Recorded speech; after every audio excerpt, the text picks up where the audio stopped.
As he spoke, Yuki also opened her eyes. She stared at An Yi like a starving wolf, broke free from Rentaro's embrace, and drew her tanto, stepping in front of him. Rentaro pulled her close and said, "Enough. You've done more than enough for me. You must live. Go with them now." Yuki shook her head frantically. Rentaro continued, "With the fall of Tokyo base, I've lost all my angels. They were warriors I trained myself, yet I failed to protect them. Their sacrifice was honorable, but my survival after such failure is a disgrace to the Nagato clan. A century of legacy has crumbled in my hands. I can't accept it, but there's no way to undo or cleanse this shame. Japan needs many devoted patriots to restore the imperial way and realize the greater East Asia co-prosperity sphere. But I cannot wait 20 years in prison. That would only bring further dishonor to Japan." Yuki clutched Rentaro's clothes and pleaded, "Let's go together. We can get into their car and leave." "Sir, we can still make it back to Japan." Rentaro roared. "Silence. Must I accept their mercy and endure their mockery?" His outburst terrified Yuki into silence. At that moment, Liu Zhongtong arrived, flanking Rentaro with Jing, both aiming guns at him. Having faced them directly before, Liu Zhongtong knew well how dangerously skilled they were. He whispered to An Yi, "Miss An Yi, don't let them go under any circumstances." An Yi immediately shot Liu Zhongtong a furious glare. She understood Rentaro had already made up his mind to die by seppuku. If the three of them split into opposing views, some insisting on capturing him, then they'd be forcing his hand, leaving him no choice but death. She turned toward Rentaro about to speak, but he raised his hand and said, "Mr. An Yi, there's no need to say anything. You are the only Chinese person I truly respect. Your virtue and your mastery of Feng Shui have always awed me. I have two final wishes. First, that she be taken away safely. Second, no." Yuki screamed, clutching Rentaro tightly. She fully grasped his meaning now. Rentaro had decided to commit seppuku. Since seppuku does not cause immediate death, the dying warrior traditionally asks a trusted friend, a respected ally, or even a worthy enemy to deliver the final merciful strike to end his suffering. This assistant is called the Kaishakunin. By asking An Yi to serve as his Kaishakunin, Rentaro was offering her the highest possible honor. Kneeling before Rentaro, Yuki begged, "Sir, I won't leave you. Wherever you go, whether to heaven or hell, to become a Buddha or a demon, I'll follow you. May I be your Kaishakunin? Please allow me this." She bowed deeply, pressing her forehead hard against the snow. Though Jing and Liu Zhongtong kept their guns trained on Rentaro, they now lowered their arms, stunned into silence, unsure how to react. They glanced at An Yi, who was just as conflicted, but she understood that for a Japanese warrior, this was a dignified end.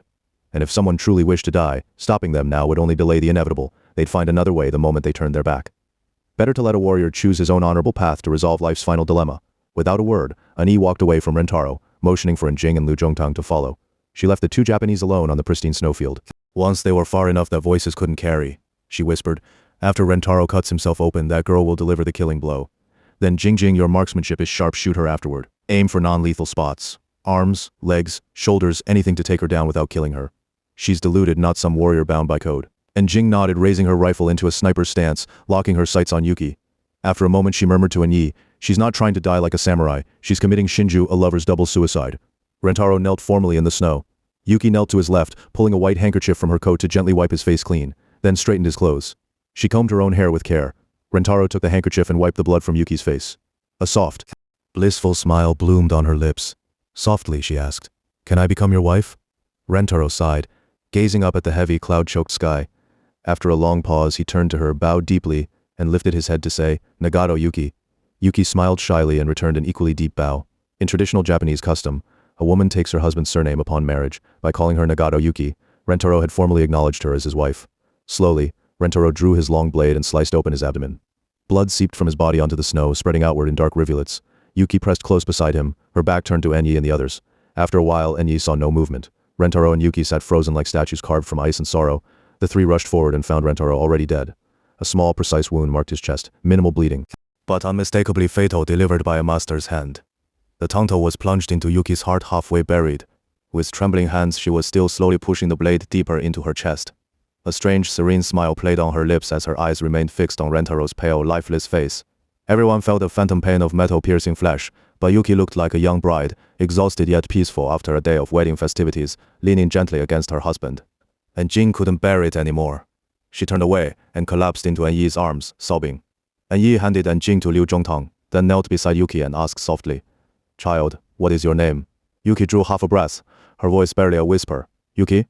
An Yi immediately grasped Yuki's hand and pressed down firmly. The tanto sank deep into her heart. Everything stilled. Gray skies released a gentle flurry of snowflakes.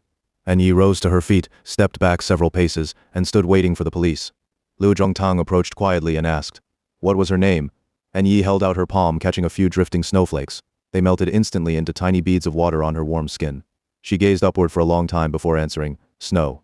Meanwhile, Weiss Bank stock listed on the Frankfurt exchange had been crushed in the final trading hour by an avalanche of short-selling capital, plummeting to less than €1 per share, triggering automatic bankruptcy. What followed was like the aftermath of a brutal battle on the steppes. Vultures descended to carve up the corpse. Related firms swiftly moved to restructure and absorb assets. The apostles had lost all financial backing and could no longer sustain their vast organization. What puzzled Daniel, however, was this: he had only deployed a few $1 billion to short-sell Weiss Bank. But by market close that day, the entire Frankfurt Stock Exchange had collapsed. And from that moment on, global markets never stopped falling. It felt as though he had unwittingly unleashed a worldwide catastrophe. The moment Weiss Bank collapsed, and Lang boarded a flight back to New York.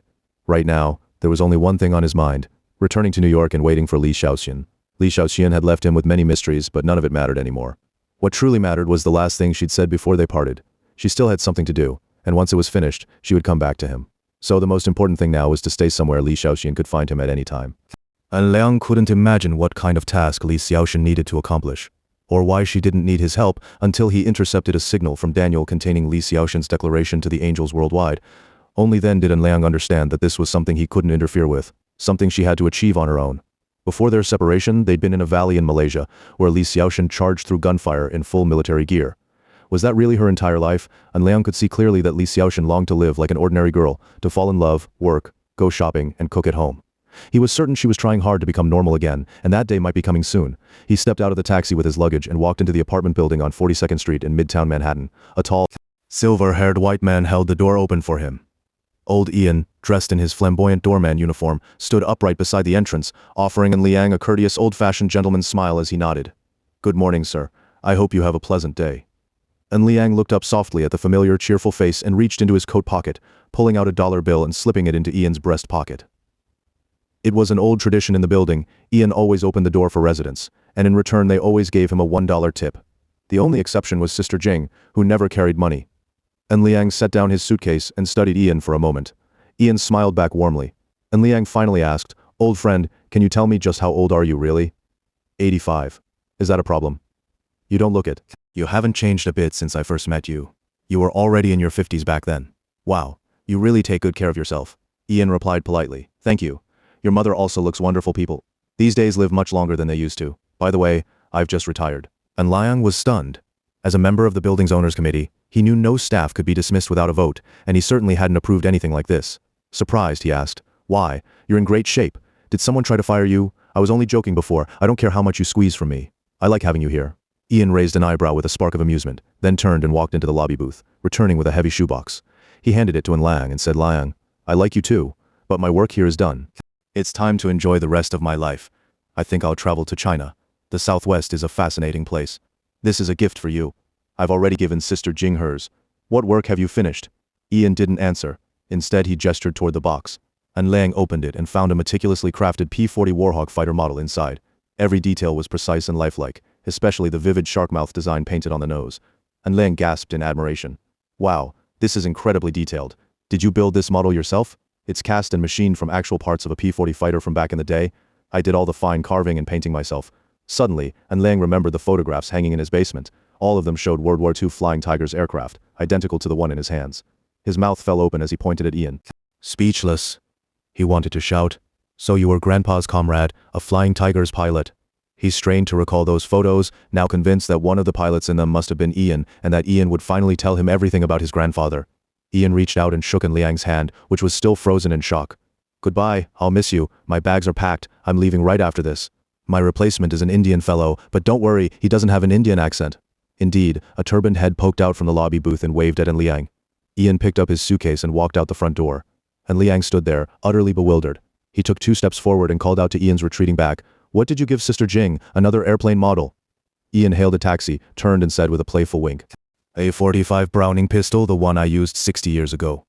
Then he climbed into the cab and drove off. And Liang stood rooted to the spot, muttering under his breath, "What's going on? She's getting another big gun." For an entire week, and Liang lost his appetite and couldn't focus on work. Back at the Feng Shui office, he just watched Amy and Daniel bicker and goof off, while Xiaoyu mumbled incantations over Feng Shui books all day. Ever since Daniel got rich, coming to work had become pure entertainment. He dragged everyone out for fancy meals the moment lunchtime hit. And Liang felt like a fool supporting a bunch of freeloaders. And Yi noticed her son's gloom and often took him to Chinatown for dim sum. She also told him about her time in Montserrat, and at the Holy Spirit Convent, she informed him that the original copy of the Dragon Codex no longer existed. From now on, the An family's Dragon Codex would only be passed down orally, never written. And when the time was right, she would also transmit to him the final secret, the dragon-slaying manual. And Jing had been deeply shaken by witnessing Rentaro and Yuki's double suicide. Her emotional state remained unstable, so Mother Berenice decided she wasn't ready to rejoin society and granted her an extended leave to rest at home. Now the house was filled with two sullen, brooding children. Fortunately, Lu Zhongtong often stopped by after work with Coco to chat, which lightened the mood a little. Elena kept urging in Liang to join the 35K microwave research project at the lab, but he kept dragging his feet, showing up occasionally, assigning massive Feng Shui projects to Matvei for verification, then vanishing again for days. And Yi tried to comfort her son, reminding him that many mysteries remained unsolved. David Group was gone, but although they'd uncovered the method of David's murder, the true mastermind behind it was still unknown. Elena's side was equally tangled in secrets. If Liang didn't actively participate in the research and get closer to Elena, it would be nearly impossible to uncover any real clues. And Jing's condition was even worse than in Liang's. She turned into a philosophical young woman, endlessly debating with Yi about whether love could be divided into good and evil. She simply couldn't comprehend Yuki's act of dying for love. Days slipped into a meaningless cycle until Liang received a mysterious invitation to a ball. The invitation bore no host's name, but it did formally list Alexander An, the English name nobody had ever called in Liang. The event was set for 8 o'clock that evening at an open club on Bowery Street in Lower Manhattan. Liang knew the place well. He'd once attended a New Year's ball there with Wall Street financiers. Decades ago, it had been a bank now long defunct, but its grand stately building remained intact, its stone-carved sign still proudly displayed above the entrance. The venue had since become a sought-after rental spot for upscale galas, favored by high society. Outside, elegantly dressed men and women often queued up to enter, flanked by hulking black bouncers, locals nicknamed bouncers, a spectacle meant to underscore the guests' elite status. Liang arrived early, dressed in a black tuxedo and white shirt, but he didn't go inside. Instead, he parked across the street and watched from a distance. The absence of a host's name on the invitation was surely deliberate. Though he was confident no one would dare harm him in public. Too much had happened in recent months, he'd inevitably made enemies. Even if this turned out to be a trap set by the apostles, it wouldn't surprise him. So he came prepared, his caution as sharp as ice, and a fully charged stun baton tucked in his pocket. The club's entrance loomed like a cathedral, glinting with a dim golden sheen in the night. Two massive stone lions flanked the doors, each guarded by several bouncers, yet strangely, no guests were lining up to enter. Liang adjusted his earpiece, which connected him to Jing and Lu Zhongtong in their ice cream truck, while the micro camera hidden on his chest streamed live to Yi's desktop computer at home. Jing's voice crackled lazily through the earpiece. "Brother, just go in already. I told you, you're due for some romantic luck. My divinations never miss." Liang didn't feel cheered by her words. He replied listlessly, "I don't have any romantic luck. Your readings are only half right. They always get the beginning correct." At home, Yi listened to the siblings' exchange and shook her head with a wry, helpless smile. She hadn't expected that even after they'd grown into adults, they'd still be wrestling with matters of the heart. 5 minutes past 8, Liang strode confidently into the club. It was a calculated move. If someone had laid a trap for him, those extra minutes would throw off their timing. Inside, he found a spacious ballroom. Plush antique sofas lined both sides, and the dimly lit stage in the center was cluttered with musical instruments, as if a symphony orchestra had just packed up and left. The room was filled with young men and women in immaculate formal wear, most appearing under 30, many of them stunningly beautiful young women. The lighting remained low. Rotating spotlights swept gently over scattered couples, dancing in close embrace, while a piano played a tender serenade. Liang noticed how intently the dancers gazed into each other's eyes, some whispering intimately against each other's cheeks, clearly lovers lost in passion. He was genuinely surprised. The crowd looked like it belonged at a college graduation party, yet their intimacy felt more like Valentine's Day come early. Aside from the complete absence of Asians, every other ethnicity was represented, and astonishingly, many of the women were not only breathtakingly gorgeous but also clearly unaccompanied. He muttered to himself, "This isn't some $50 a head matchmaking mixer, is it? If they sent me an invitation to something like that, it'd be downright embarrassing." The piano piece faded out, but the lights stayed dim. Then, a solo violin began to play, smooth, sultry, and unmistakably the Argentine tango Por una cabeza, made famous worldwide by the film's Scent of a Woman. The song perfectly captured the ache and tension of desire, love's push and pull rendered in haunting melody. Liang loved this piece, and the violinist played it with soul-stirring mastery. He looked toward the stage but saw no one there. Couples slowly drifted apart across the dance floor. Liang, still near the entrance, considered retreating to a sofa.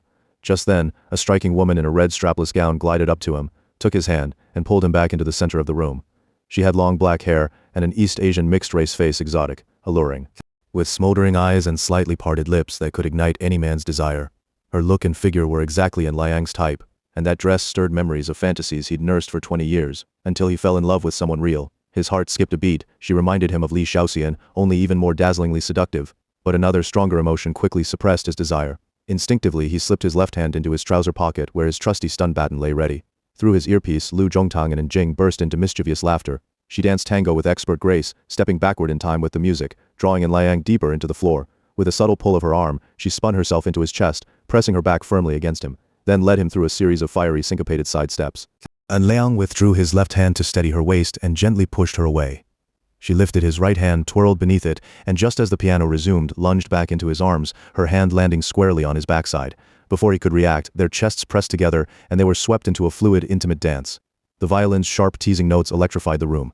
The red-gowned woman locked eyes with Liang and said in English, tinged with a French accent, "You've got great rhythm. You must be quite the ladies' man."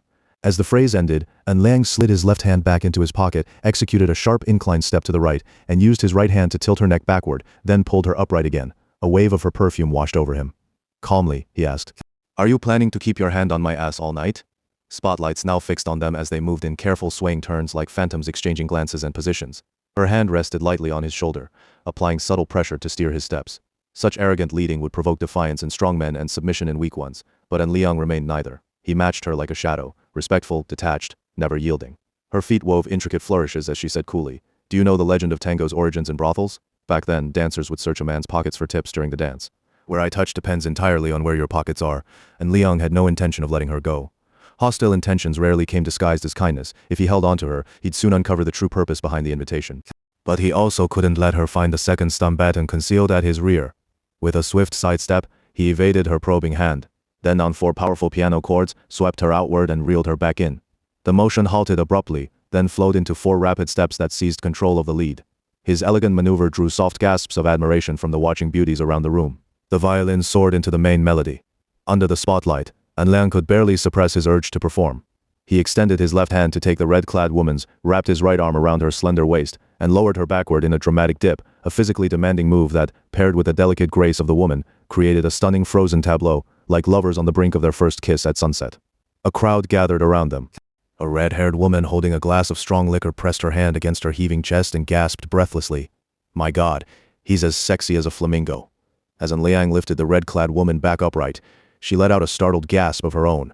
Her crimson lips parted slightly as she gazed at the profile of his face, her eyes never leaving him even as their bodies crossed paths. "Handsome Eastern gentleman, I need a dance partner. Only a man like you would do." And Liang turned her body with him, gliding sideways in a smooth promenade step as the music swirled around them. "Do you know the other legend of tango? Because the lady always turns her head to look at another man. The gentleman must suddenly whip his head around to check her loyalty." He snapped his head toward the stage again, following the powerful rhythm. Though their bodies were pressed close, his eyes remained fixed on the shadows beyond. "So my noble princess, tango is an act of betrayal. You can't expect to find someone again once the tango ends." The red-clad woman followed his gaze, then sharply turned her face away and stepped back 4 quick steps, pulling his attention from the stage. "You're such a rough man, but I like it. If prey willingly lets you tear it open, would you really refuse?" Without waiting for an answer, she slid a long, shapely leg from beneath her gown and hooked it around Liang's thigh, letting her body fall backward, an advanced move that showed complete trust in him. Keeping perfect time with the beat and melody, Liang held her hand and waist, sweeping her in a full arc through the air, before drawing her back into his arms and murmuring, "You don't need a dance partner, you need a lion who knows how to dance. And you'll find one soon enough." Another wave of astonished cheers rose from the crowd. Even the men nearby had stopped dancing to watch this dazzling sensual duel. Liang's staccato was flawless, the most crucial technique in tango, requiring sudden halts amid rapid spins to create sharp, powerful poses. In truth, a strong staccato could make a woman's heart skip a beat and then race anew, as if reliving the thrill of a sudden love affair. Clearly entranced by Liang's rhythm, the red-clad woman surrendered herself to the brief tango, yet her hand grew restless, slipping slyly into his pocket. Before he could react, her fingers moved with the speed of a pickpocket. When he caught her wrist, they both found themselves gripping a stun baton together, as though cradling a silver-gleaming rose while dancing. The onlookers burst into laughter. And even the woman couldn't help but giggle. Inside the ice cream truck, and Jing and Liu Zhongtang exchanged puzzled glances. Through the camera lens embedded in Liang's clothing, they could see only a lush, curving chest and hear the crowd's laughter, but had no idea what everyone was laughing about. Amid the ever-flowing dance steps, Liang tried to slip the baton back into his pants pocket, but the red-clad woman's counter-grappling skills matched his own. With a nimble twist of her wrist, she broke free and hid the baton behind her back. Liang's hand chased after it, wrapping her in his embrace. She arched her back proudly, thrusting her chest forward, tilted her chin up until it nearly brushed his nose, and locked eyes with him. "You've fallen for me. I already have someone I love," he replied softly, but I still deeply wish you well. The violin, piano, and accordion swelled into the final passage of Por una cabeza. And Liang knew this was his last chance to reclaim the baton. Without hesitation, he scooped the red-clad woman up by the waist, spinning her through the air in wide, sweeping arcs. As the final note rang out, he set her gently back on the floor, her hands now freed from behind her back, yet both of them still held the baton together. In the exquisite frozen pose, and Liang sliding backward with arm raised, the woman kneeling forward in a drag step, she playfully pressed the switch. The baton snapped open half a foot, blue electric arcs crackling menacingly from its tip like a charged blue rose held between two people of unequal height. Thunderous applause erupted instantly. Even Jing and Lu Zhongtong, watching from the ice cream truck, finally saw the baton through the feed and cheered wildly. Their voices blasting through Lang's earpiece until his eardrums buzzed. Yet Lang's eyes remained fixed on the dark corner of the stage. His intuition burned strong. The violin's tone might not have been perfect, but he felt an unmistakable tenderness woven into every note. The red-clad woman rose to take a bow, then joined the crowd in enthusiastic applause, but Lang stood rooted in place, his gaze fixed ahead. Only the center two-thirds of the stage were lit. Heavy velvet curtains concealed both sides. Now, a second spotlight flared to life behind the drapes. As the beam slowly tracked forward, Li Xiaoxin emerged, her champagne gold hair coiled into an elegant chignon, dressed in a pristine high-collared white gown, seated gracefully in a wheelchair. A woman in a backless evening dress pushed her forward. Li Xiaoxin handed her violin to someone nearby and smiled warmly, her eyes meeting Lang's from across the room. The red-clad woman dashed onto the stage, grabbed a microphone and announced, "Ladies, this sexy, elegant flamingo of a man, our final contestant to pass tonight's test of romantic loyalty, is none other than Alexander Wu." Amid roaring applause, Lang began walking slowly toward the stage. Two women in long gowns wheeled Li Xiaoxin forward like bridesmaids escorting a bride into the ballroom. The clapping never ceased. Soft piano notes of Mariage d'Amour floated through the air, and the wheelchair rolled gently forward in time with the music. The red-clad woman continued. "Back then we didn't know where Xiaoxin got her courage. We didn't know who she loved or what made her willing to sacrifice everything without hesitation. Now, that reason stands right before us. After dancing with Mr. Flamingo myself, I can tell you he's worthy of every sacrifice Xiaoxian made. Because of them, we can stand here today and celebrate our future." To Lang and Li Xiaoxian, the world had vanished. They saw only each other. Step by step through the sea of music and applause, they drew closer. Lang took the hand she offered, and together they began a waltz around her wheelchair. The main spotlight dimmed, replaced by a shower of multicolored beams that scattered like petals across the dance floor. Couples returned to the floor, swaying once more to the music. Lang said nothing. Li Xiaoxian sat in her wheelchair looking up at him, watching the impeccably dressed Lang move forward, backward, and spin around her in graceful arcs. Lang took Li Xiaoxian's hand and said, "Is this a wedding or a mixer? It's a graduation ball. Your violin playing is wonderful. Por una cabeza is my favorite violin piece. I read your palm once. You have an extraordinary line. Back then I already knew you'd possess a skill far beyond ordinary people." Li Xiaoxian laughed and spun her wheelchair in a circle. "This is the International Angels Arts Academy graduation ball. Every student must master at least 2 instruments to graduate." "Oh, what's your other instrument?" Li Xiaoxian playfully pouted at Liang. His mouth instinctively opened as if to catch a flying kiss, but that wasn't what she meant. She said, "If you count the mouth as an instrument, I suppose I can also whistle." "That's perfect. That happens to be my specialty too. Are those handsome guys students as well?" Li Xiaoxian glanced around and replied, "No, the girls are the students. The handsome men are all certified ideal partners after rigorous testing. And you passed with top marks." Lang threw his head back and laughed. He leaned toward Li Xiaoxian and said, "I know the angels analyzed my personality profile, but choosing someone who looks exactly like my favorite examiner was dangerous. I nearly failed the test. Do you have any idea how tempting she was?" Li Xiaoxian immediately frowned, and Lang moved behind her wheelchair and gently wrapped his arms around her from behind. "Because she looked so much like you, the moment I saw her, I knew you were right beside me, just one step away." Li Xiaoxian's smile returned slowly as she leaned her head back against Lang's face. And Yi watched Li Xiaoxian's sudden appearance with quiet joy. She knew that as long as Li Xiaoxian was here, Lang would regain his vitality. She'd also heard from Daniel and Lang about how Li Xiaoxian had destroyed the Angels Control Center, and she held great affection for this girl. Looking around, she realized all the young women present tonight were former angels. After enduring so much hardship, they could still let go of the past, start anew and support one another with kindness and optimism. This filled her with deep satisfaction. She turned off her computer screen, set aside her headphones, and went back to her room to rest. From now on, she wouldn't need to worry about anything anymore. But Jing insisted on watching the spectacle. She stayed glued to the screen, eyes fixed on every frame, ears tuned to every sweet word exchanged between Lang and Li Xiaoxian, giggling softly from time to time. Liu Zhongtang thought he understood what was on Jing's mind, but wasn't entirely sure. Carefully, he asked, "Sister Jing, do you have gatherings like this at the convent?" Still staring at the screen, Jing replied, "Yes, every night at 8, we begin prayers. We sing 4 hymns, kneel 20 times and go to bed at 9:30. That counts as a gathering. Sounds tedious. At this, Jing perked up. She tugged at her nun's veil and turned to Lu Zhongtong. We're actually lucky. Mother Berenice reformed many of the old rules, letting us spend more time helping society. In other convents, they pray twice a day, each session lasting 2.5 hours, and kneel 40 times during each. Lu Zhongtong scooted a little closer to her and pointed at the screen. Sister Jing, you're on vacation now. Are you allowed to attend gatherings like this? And Jing answered firmly, it's a sin of indulgence. Ordinary believers might enjoy themselves, but even on leave. A nun shouldn't. It's almost 9:30. Shouldn't you be heading to bed? And Jing finally noticed something odd about Lu Zhongtang today. Frowning, she turned to him. I'm on vacation. It's fine to stay up a bit later. What are you getting at? Nothing. I just mean watching a ball and listening to music doesn't really count as indulgence, does it? And Jing gave a perfectly reasonable reply. Of course not. I'm protecting my brother after all.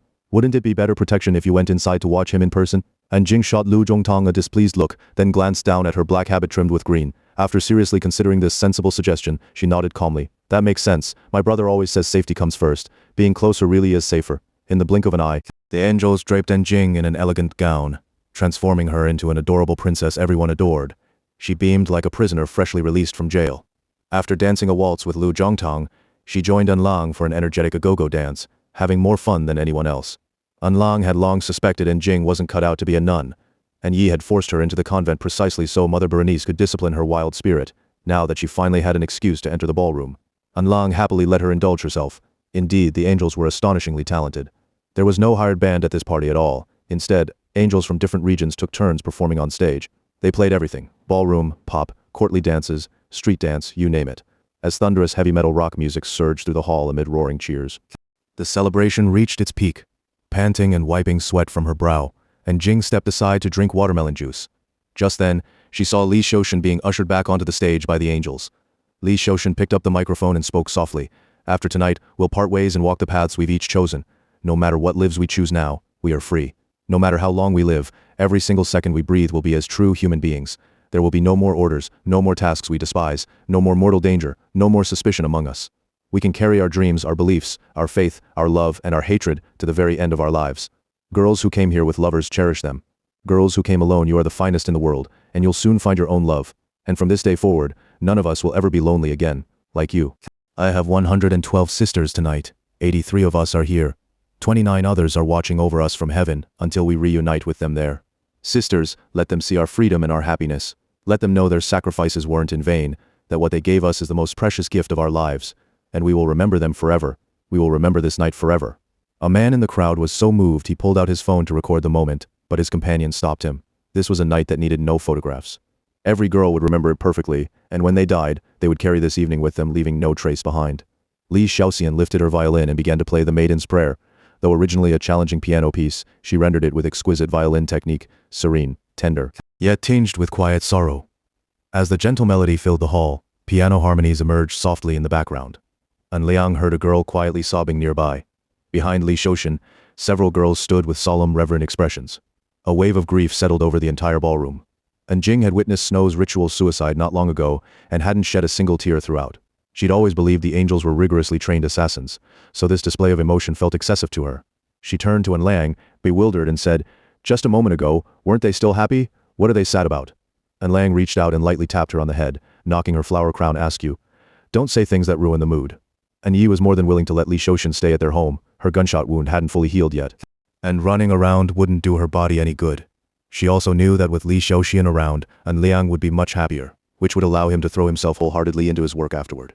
In fact, Yi was now even more intrigued by Elena than Liang was.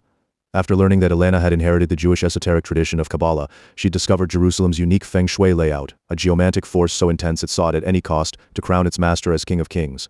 That ambition reminded her strongly of the imperial Feng Shui art described in the Dragon Codex. Feng Shui wasn't exclusive to Chinese culture. Every ancient civilization had left behind similar techniques. At its core, Feng Shui was simply the art of altering natural laws through environmental manipulation. As long as that effect was achieved, whether or not it was called Feng Shui didn't really matter.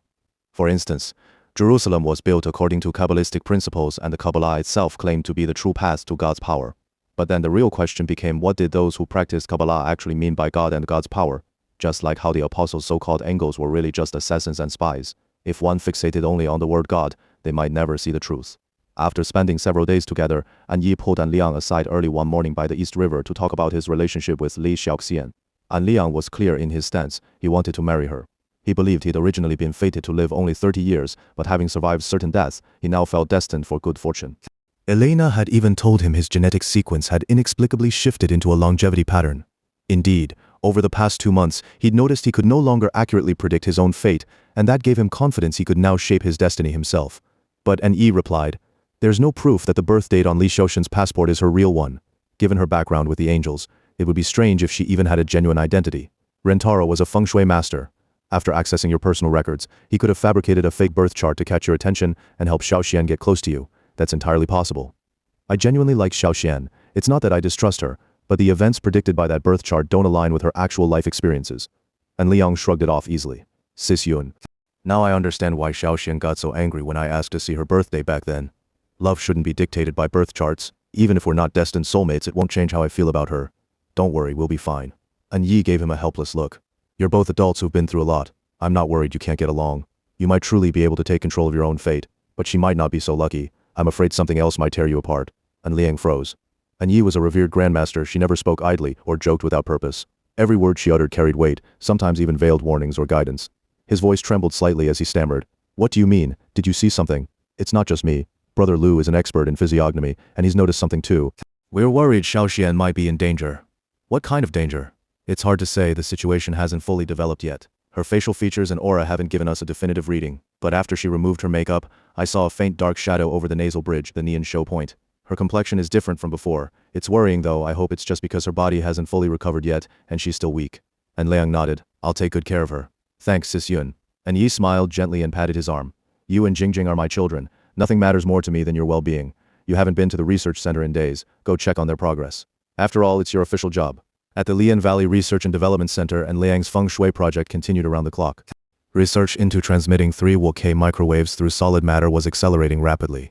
Matvey stood beside a massive terrain simulation sandbox, pointing to several sharp mountain peaks as he explained his findings to An Liang.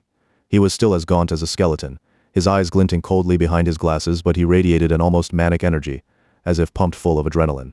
When the same electric current passes through a conical iron rod, why does discharge occur only at the sharp tip? Because pointed shapes concentrate electric charge more effectively. When I directed 3-5K microwaves at these conical peaks, the effect intensified dramatically. These peaks became microwave transmitters, amplifying the waves, which then interacted complexly with Earth's original microwave field. Of course, different sandbox designs yield different results. In the worst-case scenario, if these peaks are aimed directly at lab mice at close range, death occurs very quickly. And Liang listened quietly, then asked, "What's the cause of death?" It varies depending on the peak arrangement. Some cases show blood necrosis, others sudden cancerous mutations, and some even trigger violent aggression among the subjects. To build a complete theoretical system, we'll need to integrate Dr. Elena's genetic analyses. Today, Elena sat quietly nearby like a student attending a lecture, slowly twirling her long golden curls around her finger. When Matvey mentioned her, she merely smiled and nodded, seeming lost in thought. Seeing Elena didn't intend to speak, Matvey continued, however, 3-5K microwaves can propagate not only in straight lines, but also along curved paths. Your Feng Shui sandbox design has already demonstrated this phenomenon, though our current equipment here isn't advanced enough. What? And Liang gasped in shock. This was already the world's only nuclear-powered system capable of artificially generating cosmic primordial energy, one that had already successfully triggered an earthquake. And Matvey was saying it wasn't advanced enough? Is there anything more advanced on Earth? He asked, stunned. Matvey remained perfectly calm. Not that I know of, but I estimate CERN's LHC could achieve this effect. In fact, some scientists have even raised concerns that their experiments might create black holes artificially collapsing spacetime and swallowing the Earth. And Liang stood frozen, his expression the very picture of utter bewilderment. Matvey glanced at him, clearly guessing his confusion, and offered a helpful clarification. CERN is the European Organization for Nuclear Research. LHC stands for Large Hadron Collider. Its purpose is to discover unknown particles, new dimensions, and dark matter. Got it? Matvey's tone was as casual as if he were discussing onion potato oxtail soup, and Liang scratched his nose and tried to sound nonchalant. Of course I understand. Where exactly is that LHC located? Geneva, Switzerland. Hearing it was quite far from New York, and Liang visibly relaxed, until Matvey cruelly added, because it uncontrollably rips open new space. If something really went wrong, only the other side of the galaxy would be safe. But the experiment hasn't even started yet. What I just mentioned was that 3-5K microwaves might only curve through multidimensional space. However, current Earth technology doesn't have any instrument capable of deliberately generating multidimensional space. According to high-energy physics theory, a nuclear explosion's core could produce space beyond 5 dimensions, but no one can actually enter the center of a nuclear blast. And Liang froze, both mentally and physically. He never imagined scientists could be so reckless as to consider using a nuclear blast core for research. He glanced at Elena, who gave him a cold, mocking smile, feeling like an idiot. And Liang's mind swarmed with questions, yet he couldn't decide which to ask first. His lips moved slightly as he stammered. So, what happens next? Matvey pulled down a suspended control keyboard, retracted the mountainous sandbox into storage, and rolled out another large table. And Liang instantly recognized it as a standard 4 symbols corresponding dragon lair sandbox. This model simulated the most perfect and noble feng shui site, 5 stars returning to the enclosure, azure dragon, white tiger, vermilion bird and black tortoise were all present, facing mountain, table mountain, bright hall and the supporting mountain completed the layout. The entire formation, encircled by mountains and embraced by water, resembled the Big Dipper constellation laid upon the earth, the handle formed by the winding dragon vein, the bowl shaped by the interlocking 5 elements mountains. Matvey pointed to the dragon vein and said, when the 3.5K microwaves reached here, everything was normal. They traveled through the central strata of the mountain range until entering the lair, where they began exhibiting negative curvature refraction identical to how light bends when passing through multi-dimensional space. In other words, this dragon lair region channels the 3.5K microwaves into a new space from which they never return. Within that space, the refracted microwaves ultimately converge at a single point on the supporting mountain. I believe this spot, the so-called dragon lair, is precisely what Feng Shui masters aim for. For now, though, I can only track the microwave path. I can't enter that invisible space. And Lang's furrowed brow twitched. A classic Feng Shui term popped into his mind, hidden wind, gathered qi. Noticing Liang still staring blankly at the sandbox, Matvey's expression darkened. Mr. An, are you listening? Huh? You've got more to say? And Liang snapped out of his daze, but his thoughts had already drifted elsewhere. Yes, what I'm about to say is the real point. Matvey walked to a whiteboard hanging on the wall and swiftly sketched a Xuankong flying star's trajectory diagram. To En Liang, this chart was deeply familiar. It was the foundational grid of Xuankong flying stars Feng Shui, where 9 stars of different elemental natures and properties moved systematically through the 8 trigrams 9 palaces over time. This trajectory could calculate past and future events with precise timing. Matvey tapped the board twice. This trajectory matches the microwave refraction path inside the dragon lair. Not only do the refraction points align, but look at the stars' flight paths. No straight horizontal lines, no triangles with angles exceeding 90 degrees. Every angle is acute, perfectly describable by negative curvature. I've researched ancient Chinese legends. This isn't human-made culture.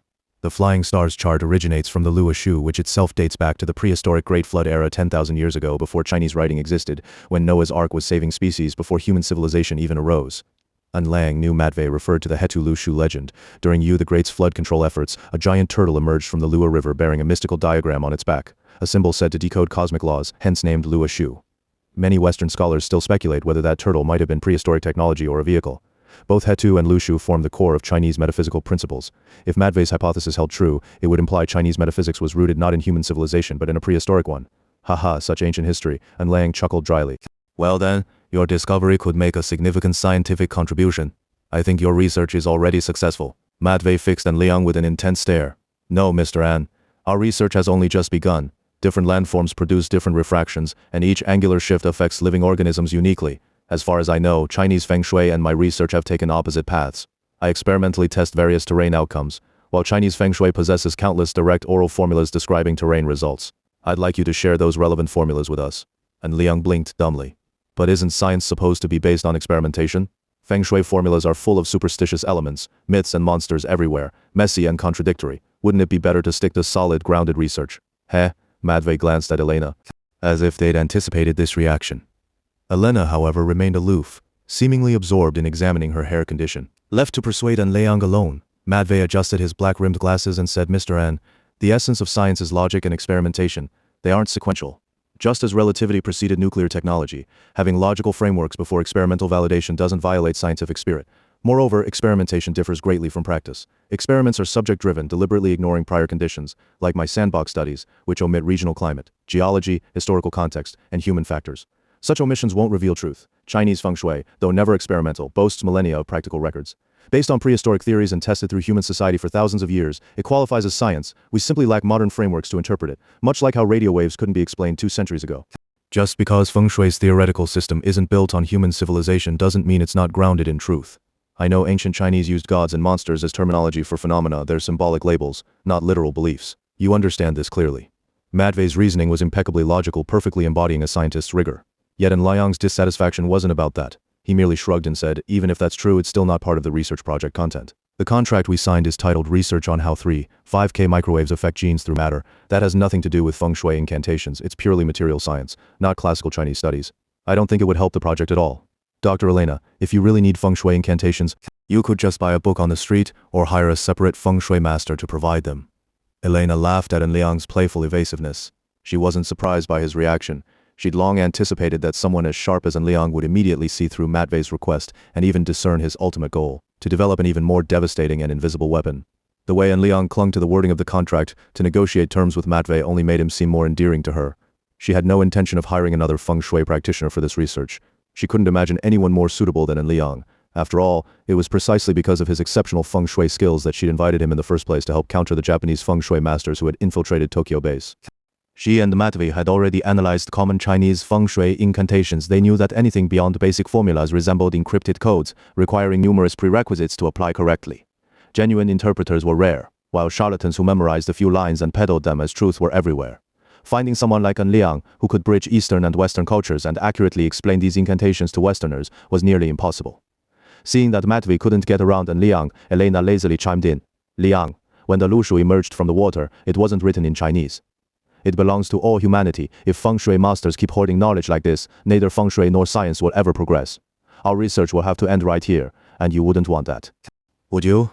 Liang recognized Elena's attempt to deflect. He knew she was merely offering polite support to Matvei. He replied, I've said it before. I'm not the one doing the research. There's nothing to study about Feng Shui. It's a mature, time-tested discipline that practitioners already apply directly. But you're using Feng Shui techniques as an engine to create something completely contrary to its purpose. I won't accept that. Up to now, your research hasn't been fruitless. Dr. Matvei already has plenty of cutting-edge scientific baseline data. With his intelligence and a powerful mainframe computer, he can easily calculate those incantations himself. I believe my role here is complete. If the company honors our agreement, please send me a copy of Dr. Matvei's research report. With that, Liang turned and walked out of the R&D center, drove home, and went straight to Shaoxian. Elena and Matvei were left standing in the workshop, staring at each other in silence. Liang had effectively resigned himself from the project. His main reason was that he'd realized Matvei was fixated on Feng Shui's destructive formations, Shaju. Matvei's research was drawing him dangerously close to becoming a malevolent Feng Shui sorcerer. If Liang continued providing technical support, Matvei would inevitably develop a weapon far more terrifying than the particle resonance machine. When Liang explained his concerns to Yi, she agreed with his decision. Still privately, Yi had her own thoughts. She felt Liang was clever but lacked cunning. If he'd been a bit more devious, he could have fed Matvei a set of fake incantations to stall the research, buying more time to get closer to these people. After all, false Feng Shui formulas weren't uncommon. Many practitioners never verified their authenticity, simply memorized them, and even published them in books sold openly on the streets. Matvei would never suspect deception. On the other hand, Yi found comfort in Liang's honesty. From childhood, he'd been straightforward and incapable of deceit. It was precisely this integrity and commitment to truth that made him an outstanding Feng Shui master. A little less guile meant a clearer conscience, and as a mother, she'd rather have a son like that. After leaving the R&D center, Liang stayed home to care for Li Xiaoxian. Her injuries had nearly healed, and with his attentive care, she recovered even faster. Within a month, she was well enough to return with him to the Feng Shui office. At the office, Daniel greeted Li Xiaoxian with an enthusiastic embrace. Although Daniel had decrypted the detonation code embedded in her brain chip, the large black man now worshipped her as Ukulukulu, the Zulu god of freedom. In his eyes, Li Xiaoxian was a true hero of liberation. He told Liang that her speech to the angels deserved to be recorded in history as a modern-day declaration of freedom. Everyone was overjoyed, except Amy, who sat quietly in a corner, heartsick. When she learned Li Xiaoxian would soon start working regularly at the office, she nearly burst into tears. Thus, the Feng Shui office carried on, happy, chaotic, and full of life. But just a few days later, Daniel pulled Liang into his office the moment he arrived. Elena came to see me last night. She's got a new job offer. Li Xiaoxian was busy learning about the office operations from Xiao Yu, while Liang happily prepared tea for her. He answered casually. Another big deal? Then go ahead and take it. Wait, no. You're my employee. You need my approval to sign any contract, and I'll pay you commission afterward. Daniel was dressed head to toe in designer brands, dazzling Liang. He reached out to flip Daniel's tie and discovered it was a double-sided silk Louis Vuitton piece, so garish on Daniel's neck that he looked like a nouveau riche caricature. And Liang burst out laughing. You must also be wearing a gold chain. Daniel swatted his hand away. This one's even bigger than last time. I'm leading a team to hit a major East Asian market. It'd be perfect if Elena brings you in too. We could make a fortune together, but if she doesn't... Daniel loosened his tie, undid his top button, and pulled out a solid gold chain thicker than a pencil, flooding the office with golden light. I'd like to hire you myself. Our partnership on the Weiss Bank job was flawless, practically invincible. This time, you handle the Feng Shui assault while I lead the frontal attack. I'll cover all Feng Shui-related costs and expenses. We split the profit 70-30. You get 30, I get 70, since I'm footing the bill. Heh heh.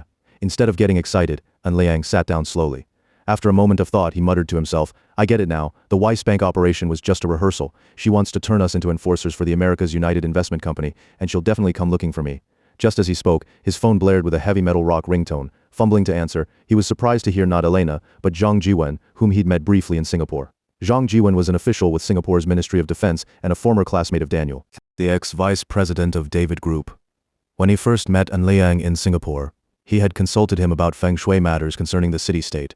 Now he brought An Liang startling news. The leader of a terrorist organization, who had been imprisoned in Singapore, had just escaped from the detention center, and the entire country was under lockdown as authorities scrambled to recapture him. An Liang was momentarily stunned upon hearing this. He remembered calculating Singapore's Feng Shui previously and concluding that the most likely time for a terrorist attack would be 2011, so why was this happening now? Although this wasn't an actual terrorist attack, it was undoubtedly a major success for the terrorists and could very well signal further action. The fact that Zhang Jiwen had called him directly showed just how desperate he was, willing to seek help from any possible source to contain the escalating crisis. An Liang asked, who exactly escaped? Is he someone influential within Al-Qaeda? He's named Mas Salamat, Zhang replied. He joined Jemaah Islamiyah back in 1990. That's a regional branch of Al-Qaeda, and he's been the leader for Southeast Asia. He was arrested in Indonesia in 2006 because he repeatedly plotted attacks against Singapore. Since he also holds Singaporean citizenship, we arranged for his transfer to Singapore for detention. Just a few hours ago, at around 4 a.m. New York time, his family came to visit. While waiting to meet them, he requested to use the restroom and then broke through a window to escape. Zhang spoke slowly and clearly, obviously concerned that An Liang might not catch every detail, yet his voice betrayed deep anxiety. Mr. An, you previously calculated Singapore's chi fortune and said there'd be no issues this year. But Feng Shui can be altered by human actions. I'm worried that Singapore's Feng Shui has shifted in ways we haven't noticed. Our government would like to formally request your assistance in solving this case. And Liang fell silent, not because he wanted to refuse, but because he was thinking about the timing. Daniel had just received a major business opportunity, and this escape seemed too coincidental. He wanted to wait before giving Zhang a definite answer. At the very least, he hoped to hear from Elena soon regarding her plan to collaborate with Daniel on an economic strike, which might give him more context. Mr. Zhang, and Liang finally said, I'd be glad to help, but I'd like to get back to you in a day or two. If there are no new developments by then, I'll call you myself and make arrangements to come to Singapore as soon as possible.